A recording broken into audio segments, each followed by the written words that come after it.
Hey everyone, Richard Tubb here. Welcome to Tubb Talk, the podcast for IT consultants. Now, over the past few weeks, we've been speaking to some of the most amazing women in tech. And today's guest is somebody I consider a trendsetter in our space. Michelle Ragusa-McBain is the global lead and channel community evangelist for MSP and XaaS at Cisco. More on that shortly. Now, Michelle is a former chair of CompTIA's Advancing Women in Technology community and is someone who I've recognized as a driving force in our industry ever since I've been involved in this space. Michelle, it's an absolute honor to have you on. Welcome to Tubb Talk. Thank you so much, Richard. It is my pleasure to be with you because the feeling is mutual. I think you're amazing. How long have we known each other? I'm trying to think. We're going to give away trade secrets here with ages and stuff, but it's been a while, hasn't it? Considering we're only 25 and started in the space at a whopping age of 10, I would say it's probably been close to 10 or 11 years, maybe. Yeah, I think so. Yeah, absolutely. So much to talk about, but I want to jump in with your role at Cisco first of all. Now, this is actually your second stint at Cisco, isn't it? So tell us a bit about the history there. Absolutely. It's actually wonderful for me. It was the first real, and I'll say real career. I did work on Wall Street before this, but my first real tech gig. And I was about 22 years old when I learned about an opportunity called the Global Academy. And a man who I didn't know at the time was the area VP of sales said to me, what are you studying? What's your major? And I said, well, I'm global business and marketing. I want to make a lot of money and then give it all away. And I didn't really have a purpose and I didn't really know what I wanted to do with my life. And definitely it wasn't tech. And he said, could you sell me a router? And I said, I don't know what a router is, but if you teach me, I'll sell you 3 of them. And he said, I like you. And we had a great chat. And Lou McElwain, thank you for telling me about this wonderful program because I have been in the technology sector now for over 17 years, going on 18 years, and it changed my life. And Cisco's motto at the time was changing the way the world lives, works, plays, and learns. And we really are, and we still are doing that. And I get to come back a second time after many different roles that I had at Cisco, from sales and operations and global distribution, et cetera, to now the wonderful role of being the channel evangelist for communities and managed service providers and everything as a service at Cisco. So I'm thrilled to be back. I'm thrilled to work with the amazing company I started my career with and with managed service providers who I love. I've worked with for the past several years, and that's where my heart is. So I'm great to merge those two worlds together. I was so excited when I saw you announce the news that you were coming back to Cisco, because I was telling the team a little bit about your history in the industry and all the different roles that you've done and everything. And I was like, this is a lady who's going to make things happen. But you mentioned managed service providers there. So I've got to say, many MSPs aren't aware that Cisco has got such strong offerings in the managed service provider space. Tell us a little bit more about how you're changing that view from Cisco being seen as a traditional sort of networking provider to a managed service partner. You're absolutely right. And when I started my career, that was our big strategy and solution was switching and routing, right? And I could sell you a chassis 6509 switch and talk about your server room. And, I was a certified engineer when I began my career. And then what happened was, over time, we're a 32-year company with 237 acquisitions.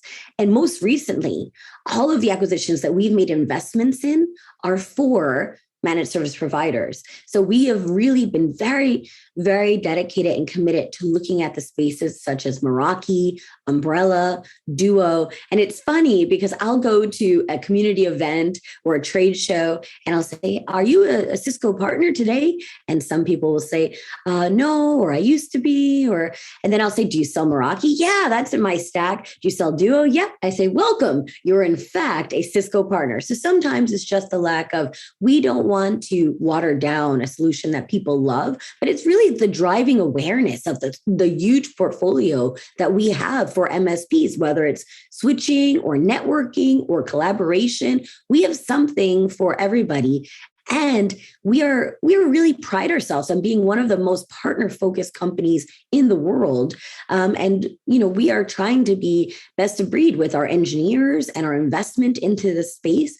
And we realize we haven't always been here. So part of that is earning trust of influencers like yourself, earning trust of the community that exists, showing up, being a participant, and allowing them to realize that not only do we have a solution that can help them make more money, drive more business, have one neck to choke, if you will, but also that we care and that we're here for the MSPs. And I'll be that smiling face coming forth and hopefully driving that awareness.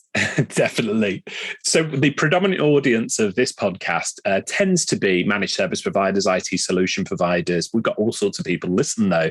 But for any MSPs just starting out with the Cisco tech stack, if I can call it that, what would you say are the top 3 technologies you'd recommend that an MSP take a look at and evaluate, and why would they be?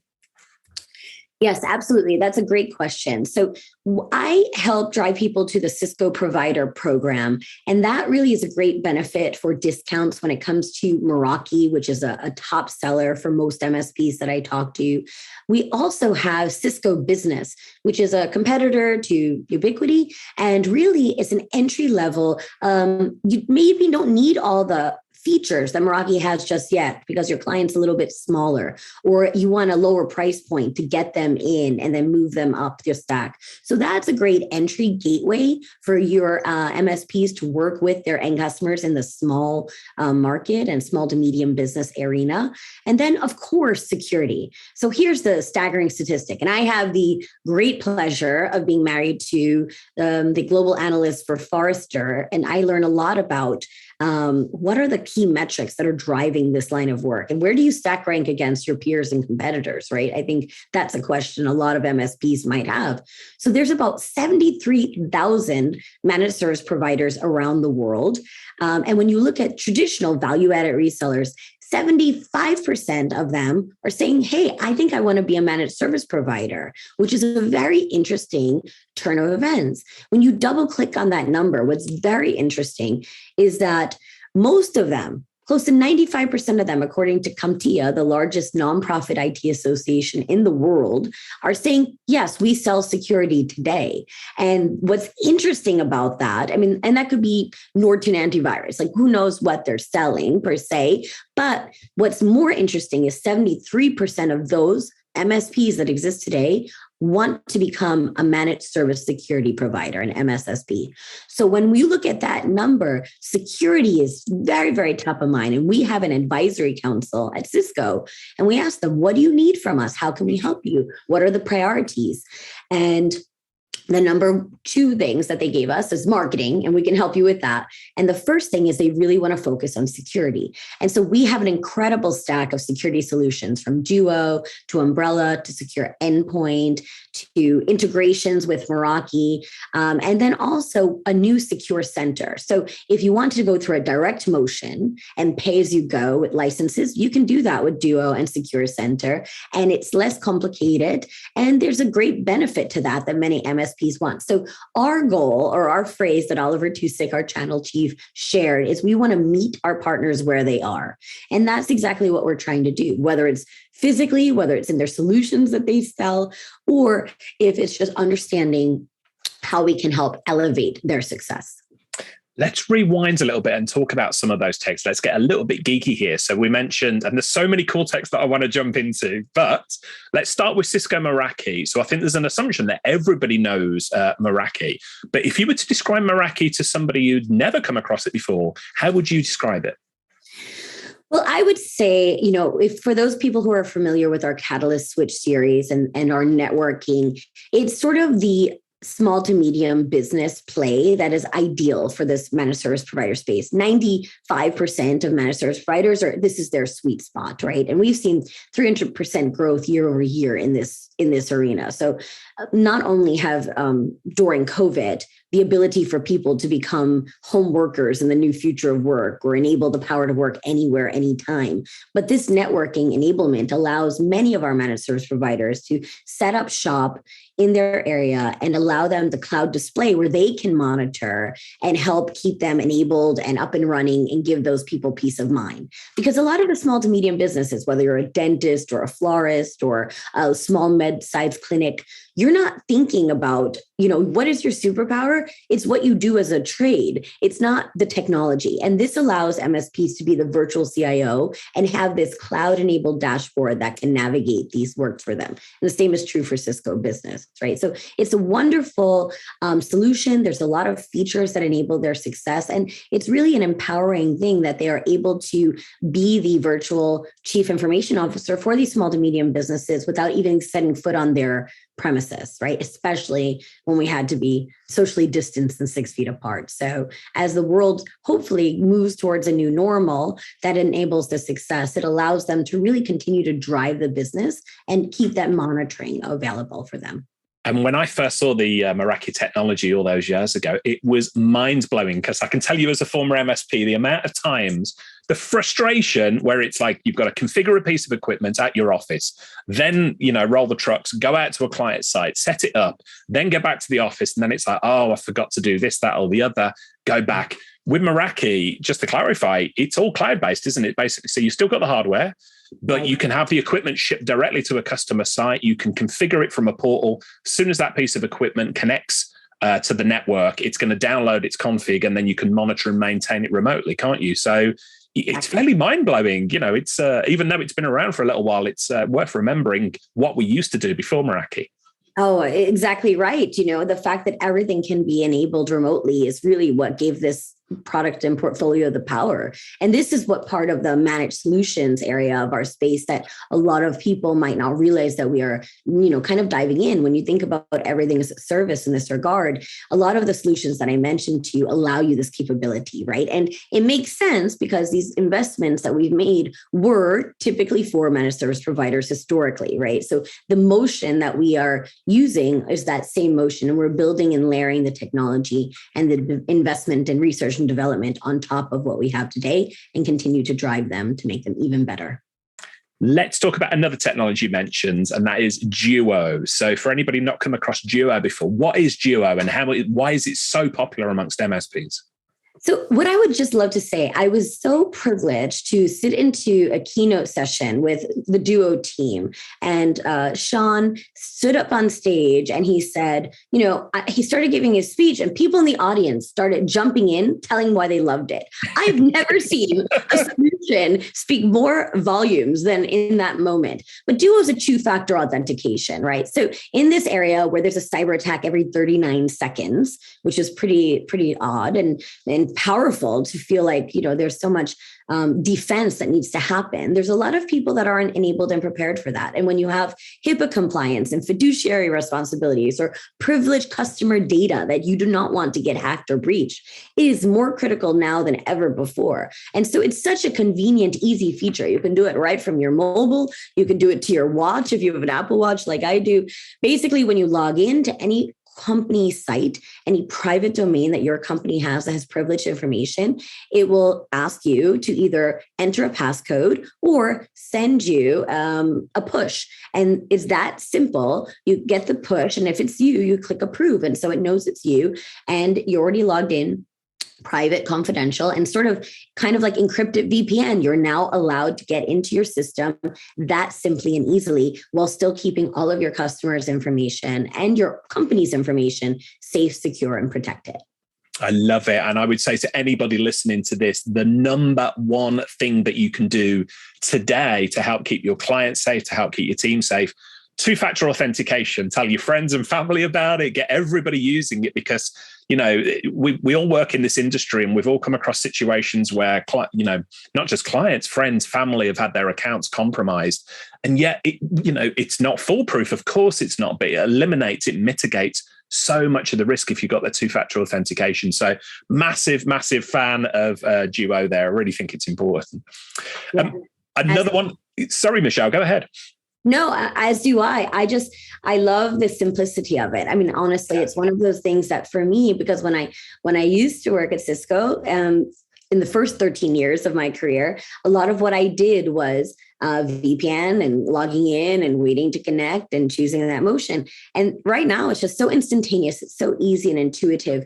I just love that we can keep people safe and secure and do it in a way that's completely simple and easy for them. Yeah. It's such a great option. It's got to be, hasn't it, for people to adopt it and to actually use it? That's been the challenge with a lot of cybersecurity. But talking of ease of use and keeping people safe, I can't continue this conversation without mentioning one of the acquisitions that Cisco made a while ago, and that is Umbrella. So I knew it as OpenDNS, and the team starting there, wonderful team, built an incredible product. How would you describe the Umbrella product and how that helps MSPs? Well, the OpenDNS product line is continued to be the same. We've just renamed and rebranded it, really. But at the end of the day, what's really interesting about this is we saw the success and popularity of Duo and how easy and intuitive it was for people and how much managed service providers and end customers loved it. That is exactly why we created the Secure Center, which is our stack of solutions, including Umbrella. And it's going to travel in a very similar capacity as Duo does. So you can actually buy as you go per user month over month. And you don't have to be in a commitment. You don't have to go through any specific obligation. But the best part about that is you can still have your formerly known as OpenDNS opportunities and still just take it offline whenever you don't want to. But most customers don't because they love it so much. Let's talk a little bit about something you've mentioned there, acronyms. So we're an industry, we love an acronym, don't we, Michelle, in the IT industry? MSP, IT, you mentioned an acronym there that I want to delve into. That's XaaS, anything as a service. What do you teach MSPs about embracing anything as a service? I think it's a little bit of the opposite. I don't think that Cisco can teach MSPs about everything as a service, as much as MSPs can teach Cisco about everything as a service. Right.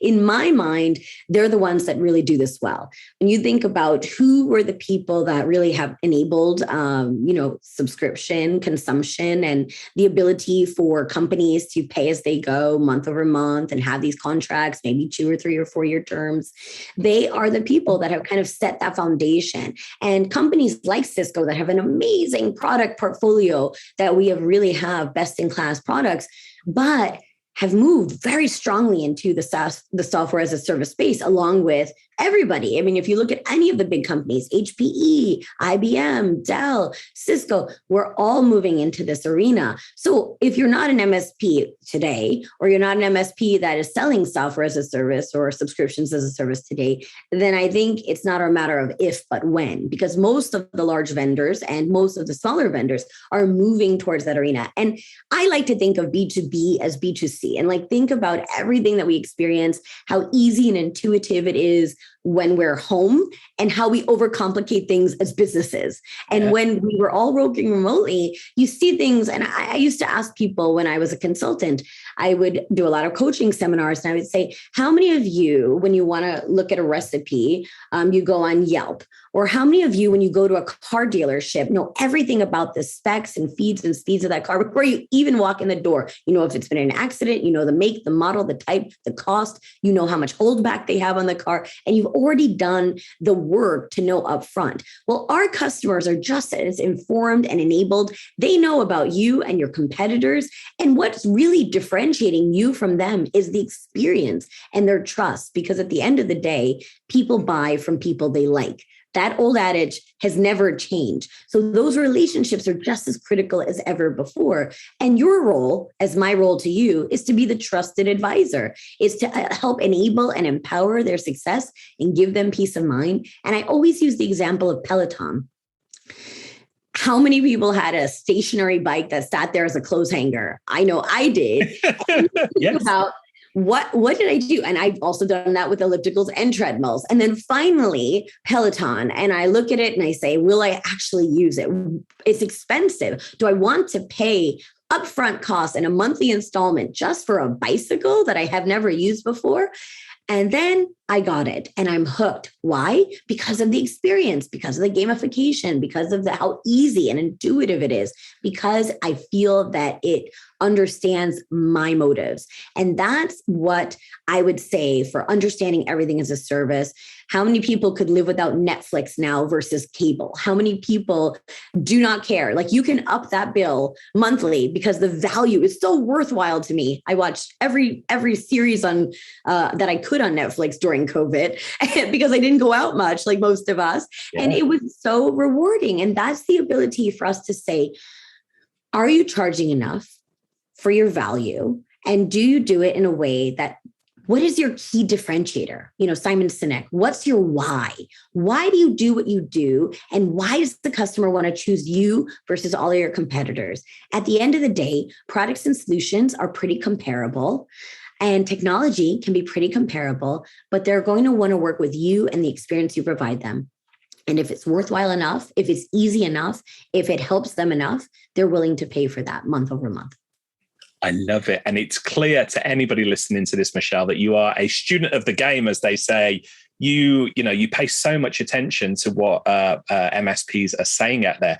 I know you speak to Cisco partners every single day as part of your role. So I'm going to put you on the spot here a little bit. What would you say is the one thing that you think Cisco partners overlook when it comes to MSPs partnering with Cisco? Well, I think that, most of the time, if I say, are you a partner today? They might have been a partner historically, but the provider program is very different because we've had a lot of different programs over the years. This is a brand new program that is specifically set up for managed service providers. And we are curating content and marketing and MDF packages and everything that is important to a managed service provider, because we listen and we learn and we have an advisory council and we say, what could we do better? Because it's not that we're doing everything perfect. Nobody does everything perfect. We want to continue to grow and advance and be the best that we can be for our MSPs. And in order to do that, we have to listen and learn. So for us, I would say the provider program, if you're not in it today and selecting that when you're placing an order, then you're missing out on opportunity. The number two thing I mentioned that people said they need besides security specialization was marketing. And I had the great privilege of, working for a consultant where I allowed a lot of conversations with vendors and their partners. And we would say, how big is your marketing team today, if you have one at all? Is it one person that wears a lot of hats? Is it an investment in a whole team? And the truth is, it varied depending on the MSP that we spoke with. And so what do they need is, do you need help with your SEO, being number one on your website, right? If you're a local managed service provider, that's very important to you. Are you? If you Google yourself, do you show up? Can you do social selling? And what does that mean? Do you know what your LinkedIn SSI score, social selling index score is? www.linkedin.com/sales/SSI. If you're not 70 or higher, or even 65 or higher, then you're kind of missing the boat in terms of social selling. And that's going to gauge you in your relationships, the prospects that you're connecting with, the amount that you're engaging with insights, like sharing valuable content, PDFs at a glance. There was a really remarkable statistic by IDC that said 95% of purchasers look for content. C-level decision makers and VP, they look for content before they even talk to a sales representative. So remember what I said earlier about being a self-driving research. This is what people are doing. And if you're not sharing content and you're exclusively looking for word of mouth, you might miss hit the boat. So what Cisco's trying to do, and we're one of the best when it comes to marketing, we want to help you market better. We want to help create events in a box and other things through velocity marketing that can help you soar to new heights. And I'm working with Summer Goodnecht, who's amazing. She's our new hire for routes to market marketing for managed service providers. This role has never existed before. And she is exclusively there to partner with me and allow us to take our MSPs to new heights and find content and ability for them to actually showcase to their customers why to choose them. And that's what's really valuable as well. So you don't want to miss that, Bunny. Amazing stuff. I want to be clear about something as well. So obviously I'm speaking to you from the UK today. You're in the USA. One accusation that's often leveled at vendors, isn't it? I speak to MSPs and they say, oh yeah, there's marketing content, but it's too US centric or too North American. But you've got feet on the ground all over the world. And, you know, you and I were talking just the other day about partners in South Africa and partners in Europe that we speak to here in the UK and beyond. So tell us what the globalization part of that looks like, and the partner program specifically. It's not just for North America, is it? Absolutely. No, of course not. I mean, Cisco is a global company, and we have a global partner organization with local geos, and we have the Americas Partner Organization, our EMEA Partner Organization, and Asia Pac, which covers those specific territories. And then we're sort of the glue in between all of them to help provide frameworks, enablement, training, and a lot of great things that my team is building out right now to help empower their success. And I'm so thrilled, and a huge shout out to Rachel and Andrea and Mason Donovan on my team, because they're working feverishly to make sure that these partners get exactly what they need, and that our disty teams, our virtual PAMs, our Meraki ISVs, everybody that partners with us across the board has content, enablement, training, webinars, and the ability for us to really educate and take our partners to the next level. So, of course, if you need something else, let us know. We have an email address. I'll provide it to you after, and then you can maybe put it in the link. But we want to be your sort of bat signal. I know it's hard when you have a big company to figure out who do I go to. Feel free to connect with me on LinkedIn at Michelle Ragusa-McBain and just shoot me a direct message. I'll respond to every message and allow me the ability to help navigate. I may not have all your answers, but I certainly can point you in the right direction. We'll include all of the resources that you've already mentioned, including your LinkedIn and everything in the show notes. So never fear if you're listening to this while you're out for a walk and like, I need to catch this info. It'll all be on the website ready for you. I want to talk about something that you mentioned, the magic word, my ears perked up, events. Now, you and I, we love an event. We love spending time with people at events and that. And last year, we had the first taste of Cisco Elevate, where Cisco hosted the MSP community with something for everyone from techs to execs, as you put it. Do you see more MSP-focused events coming out of the Cisco machine? Absolutely. Yeah, we plan.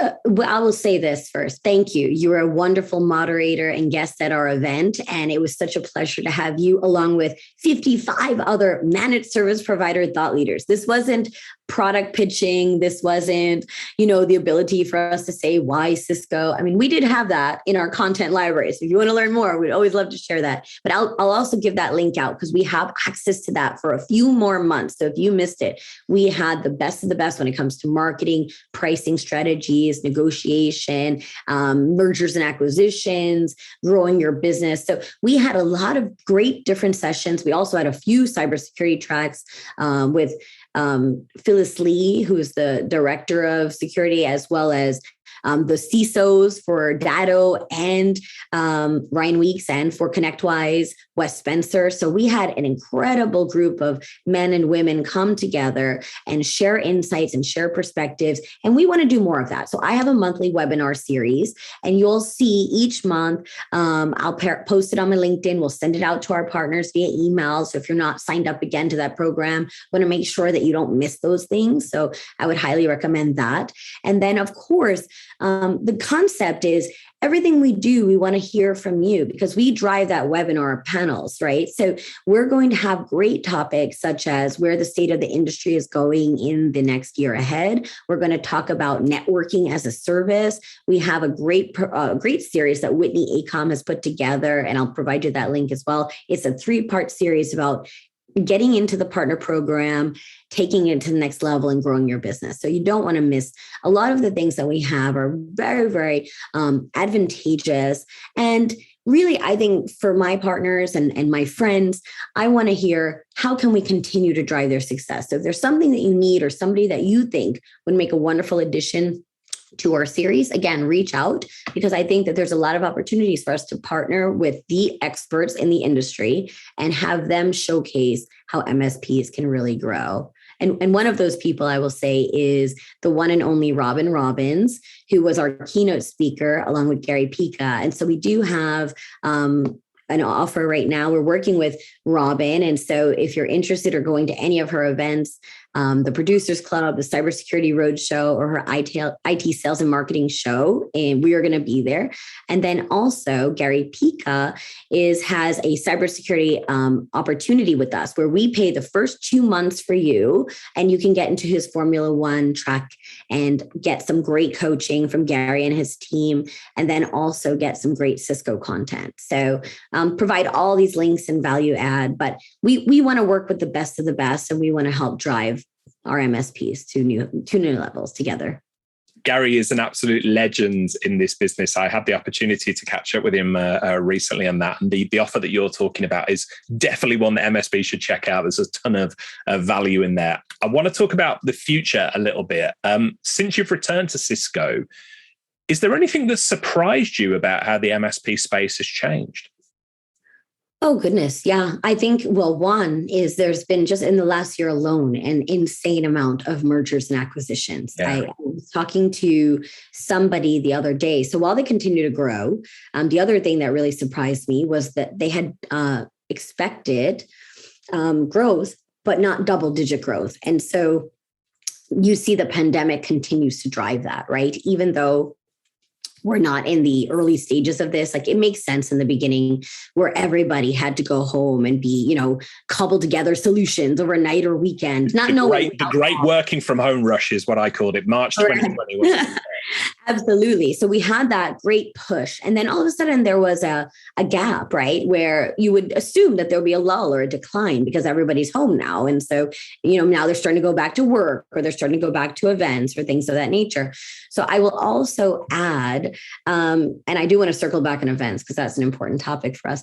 But what ended up happening, what I thought was most surprising, was that a lot of people who were originally in this motion, these efforts, are still continuing to buy, because what they thought would be only a few months is now a thing. And the employees that, we also have the great resignation where it's a buyer's market. You can work anywhere, anytime. So why would I want to work in a bad culture or in a bad environment or work in a city that I don't love? If I want to work in Birmingham, maybe I want to move and not have to work here in sunny Florida, but I like the palm trees. So the idea is that you would have to choose how to have a great culture and how to continue to drive for your employees, but also for your customers, because there's this unique opportunity where people said, I don't want to go back in the office.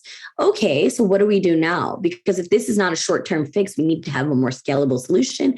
And then that's when MSPs have the opportunity to build a roadmap for the future, because a lot of small to medium businesses and the pay-as-you-go model and the building out their network model doesn't have to happen instantaneously. You can envision together your people and your process and your technology and how that all fits together, and reimagine how you build this in this new world, right? And so I think that there's a great opportunity for a lot of people to just jump on that bandwagon and just figure out where are the opportunities, security being a huge one, and what are the products and solutions and services that I can, deploy that helps my customers.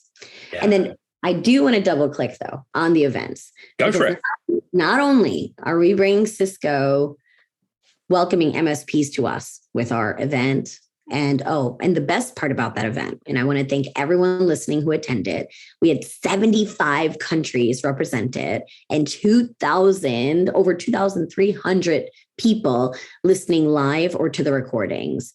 And that was absolutely incredible, because some people get virtual event fatigue. It had been over a year of events. And we said, are we gonna keep doing this? Will we get anyone to show up? And the turnout was incredible. And most attended was Oliver Tusik's keynote. So if you haven't seen that, I'd highly recommend that. But he talked about his investment and our company's investment into MSPs and small to medium business. In fact, he called it small is big in his adorable German accent. So you don't want to miss that. It was just a great, great speech. And it really just fired me up to hear how from top down and bottom up that we're all in for MSPs.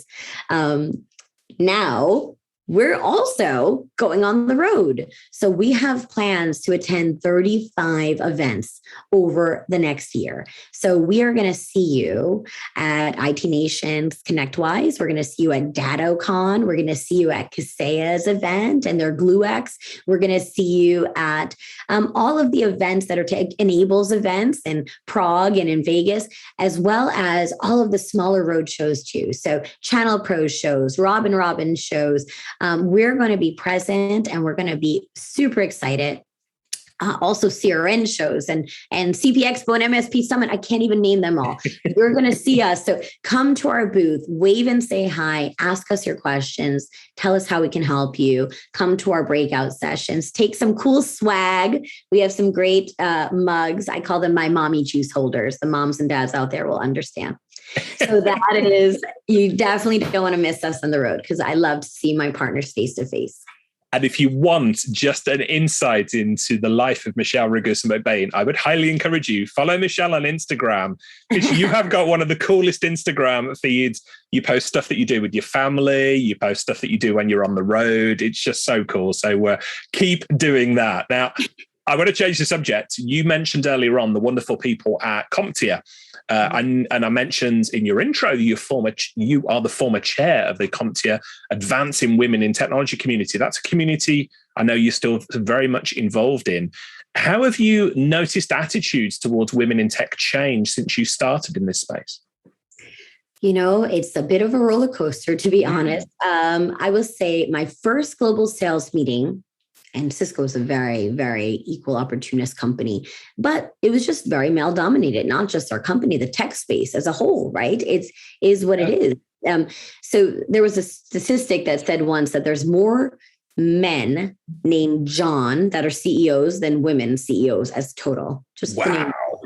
So it's an overwhelming amount of Caucasian and middle-aged men. And that's okay, but we also need more of everybody, right? Because diversity makes the best products and solutions and services and businesses, and it resembles your customers who are also diverse and inclusive. So we definitely are shifting. I've seen shifts, and CompTIA's work has been absolutely incredible. It was an honor and a privilege to serve in their community. I also had the privilege of sitting on the board for CRN's Women of the Channel. I'm a part of the Alliance of Channel Women. I've been a speaker for NCWIT, the National Community for Women in Technology. And so I do a lot for this topic, for just not only women, but also for diversity and inclusion. My family immigrated to America. I'm the first in my family to go to college. I'm the first to get my MBA, and I'm the first to work in technology. So whether it's different socioeconomic backgrounds, different religions, different nationalities or races, different genders, non-binary, whatever it is, LGBTQ, we are so much stronger together when we have diversity of thought and perspective, and we can bring that together. And I've seen huge strides in those areas.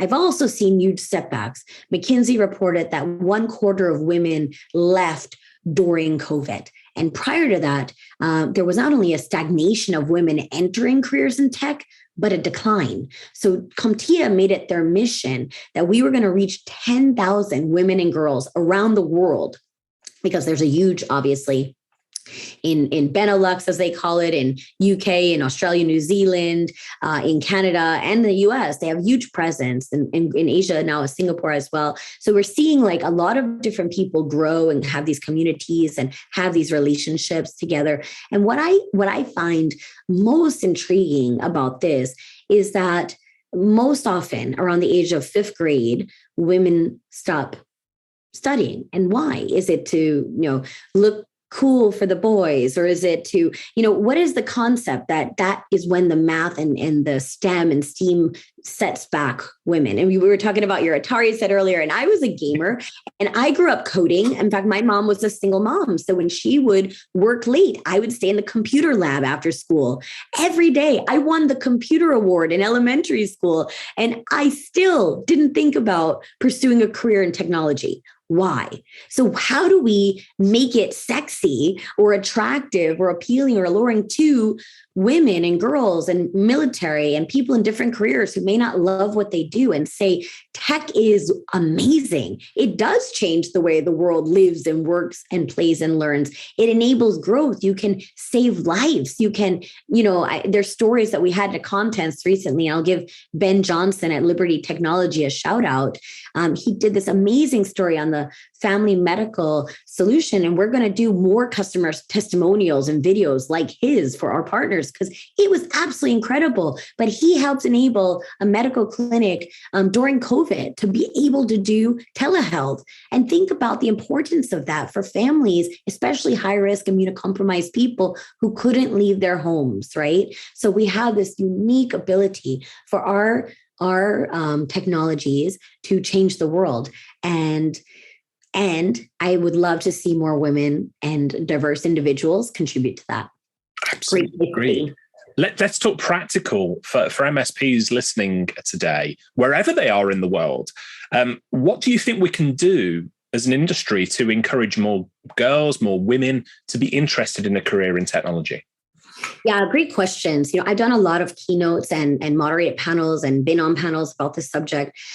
One of the things is very interesting to me. I'm big on statistics. You'll note I'm very metrics driven. So it takes more time to pop popcorn than it does for a typical HR recruiter to review a resume. 11 seconds is the average time for an HR recruiter to review a resume. Wow. And that is just kind of sometimes biased, right? There's a bit of unconscious bias that we all have that goes into a quick scope. And they've done tests where they change the name and they do the same exact resume, and the man makes it to the next level and the woman doesn't. Why? It's very crazy to me. Or the descriptors in the application. He should possess the qualities. He should, without having a gender or a non-descriptive name. So it's almost like you unconsciously self-eliminate before you even set foot in the door. And women have the worst, I'll say, and self-including habit of feeling that you have to check every single box before you apply for a job, where men oftentimes have overconfidence and they'll say, I've done this. I've attended an event once. I can be an event planner. Like, that's the level of difference, right? And so how do you navigate the level of confidence? So I had a gentleman reach out to me. He said he is in this great SaaS startup for AI, predictive analytics, and machine learning. And it was super exciting and super growing at rapid speed. And he goes, I want more women. I'm a girl dad and I want to practice what I preach. How do I get more women in this field? And I said, I can help. And he reached out to me because he knows that I have a huge network of women in different women's groups to help share and socialize it. And I said, well, what if, I think the thing, because you see in AI and machine learning that a lot of people it's starting to happen again, where biases are being built into the AI because the people that are developing are different than the society. They're just kind of one sector of the society. So without that, it can impact how mortgages are approved and how, health insurance is approved. And if you don't have those learnings to able to stabilize it from the beginning, then we're going to have discrepancies. So there's this huge, interesting factor. I said, well, what if they don't have all the experience? And he said, it doesn't matter. That's not what we're looking for. We're looking for people that have drive and motivation and can learn. We can teach you, but we need the right people and the right soft skills. And so that's the part to know. Women are great relationship builders. We're great team builders. We're great listeners. A lot of the qualities, and not to be stereotypical, but those are a lot of the qualities that a lot of women possess and men, but women are known for these things. And so how do you allow the equity and inclusion and diversity to be, and from the very beginning, the hiring process, and then not only attracting them and hiring them, but retaining them and promoting them. And that's where mentorship is really key. So if you're a male CEO or a VP, there was a really, really staggering statistic that said after the Me Too movement, 73% of men said they felt uncomfortable mentoring women. Well, that's a big gap, because if you're growing a bench for who you want to hire and promote and grow, and you're not comfortable with mentoring women, first of all, if you're doing nothing wrong, be comfortable because you're one of the good guys. But if you do have that discrepancy, it's really important to note that mentorship matters. Whether you're a man or a woman, you have to guide people. You have to be honest. You have to give real feedback, and you have to motivate them in the direction of where they're going to really be successful. And if they're not doing something right, you don't want to sugarcoat it. You want to say, here's what I see that's holding you back. And here's what you need to do to get to the next level, or to own your own business someday, right? And that's where I think there's this huge opportunity to carry the torch. And I think we can do more of that. Oh my goodness, Michelle, I could talk to you all day on so many of these topics that we've touched on today. You and I, as friends, said just before we hit record here, we got to keep an eye on the clock here because you've actually got a job to go and do. So we've reached the end of our time together. I just want to say huge thank you, though. It's been such a pleasure speaking to you. I'd love to bring you back on the podcast to elaborate on some of these topics we talked about, if you would be up for that. I would. We mentioned so many resources. We'll include everything in the show notes that Michelle has talked about. Now, before you go, you are very active on social media. I mentioned Instagram, but you're also on LinkedIn and on Twitter. I know you love talking to people. If anybody wants to continue the conversation with you, what's the best place for them to find you online? Oh, honestly, you can follow me on Twitter at Michelle Ragusa. You can connect with me on LinkedIn, Michelle Ragusa-McBain. Again, that's a great place for me to answer any questions or direct messages you might send me. So I also do post a lot about our events, where we're going, give discount codes, and so you can get in at a premium rate for us, and we'll take care of that. But we have so many amazing things we're working towards, and I'm so excited. I'm so excited and blessed to have this role and to be able to drive this with the team, and also just to work for incredible leadership in this mission. But mostly, I'm also excited that I got to start my day with you. So thank you so much. Michelle, you honor me. You are a force of nature, and a force of nature for good in this industry. So I'm so glad you and I got to spend time together today. Everybody, go and follow Michelle on social media. There's so much good stuff to catch up with. She posts every single day. Michelle, it's been an absolute pleasure. Thanks for joining me. Thank you, Richard. I hope you have a great week, and take care, everyone. I hope to talk to you soon. We'll look forward to seeing you all on the next episode of Tub Talk, the podcast for IT consultants. Thanks, everyone. Hey folks, Richard here. Thanks for listening today. I know you've got a ton of options for who you listen to nowadays, so I really appreciate your support. Do you have any feedback on this episode? Ideas for future guests? Tweet me at Tublog using the hashtag TubTalk. I respond to every tweet and really appreciate your feedback.